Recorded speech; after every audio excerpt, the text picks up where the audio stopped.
एक बार की बात है, घने जंगल के भीतर बसे एक छोटे से गांव में एक बूढ़ा चेरोकी भारतीय मुखिया रहता था।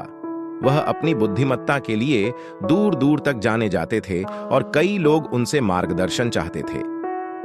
एक शाम जब सूरज क्षितिज से नीचे डूब गया और जमीन पर लंबी छाया डाली, छोटे बच्चों का एक समूह मुखिया के पास आया। उन्होंने उसकी बुद्धिमत्ता के बारे में सुना था और उससे सीखना चाहा था।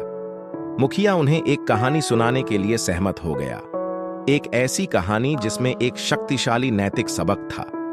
उन्होंने शुरू किया, हम में से प्रत्येक के अंदर दो भेड़िए हैं जो लगातार एक दूसरे के साथ युद्ध करते रहते हैं।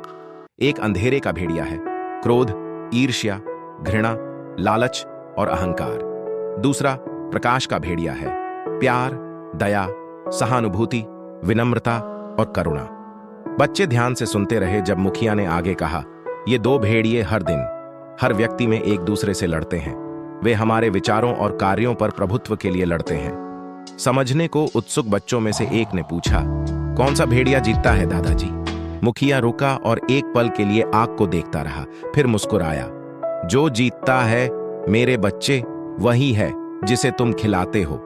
यदि तुम अंधेरे के भेड़िए को नकारात्मक विचारों और कार्यों के साथ खिलाओगे तो वह मजबूत हो जाएगा और नियंत्रण कर लेगा।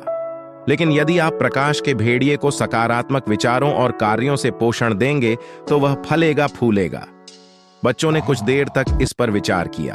आखिरकार उनमें से एक ने पूछा, लेकिन हमें कैसे पता चलेगा कि किस भेड़िए को खाना खिलाना है? प्रमुख ने उत्तर दिया, आप जिस तरह से महसूस करते हैं उससे आपको पता चल जाएगा। जब आप प्रकाश के भेड़िए को खाना खिलाएंगे तो आपको खुशी, शांति और प्यार महसूस होगा। जब आप अंधेरे के भेड़िए को खाना खिलाएंगे तो आप क्रोध, उदासी महसूस करेंगे और पछतावा। उन्होंने आगे कहा, यह एक दैनिक लड़ाई है मेरे बच्चों। हर सुबह जब आप जागते हैं तो आपके पास एक विकल्प होता है। आप प्रकाश के भेड़िए या अंधेरे के भेड़िए को खाना खिलाना चुन सकते हैं। आपकी पसंद तय करती है कि आप कौन हैं और किस तरह के हैं जीवन तुम जियोगे। बच्चों ने मुखिया को एक नई समझ और जिम्मेदारी की भावना के साथ विदा किया। उन्हें एहसास हुआ कि उनके कार्यों और विचारों में उनके चरित्र को आकार देने और उनके जीवन की गुणवत्ता निर्धारित करने की शक्ति है।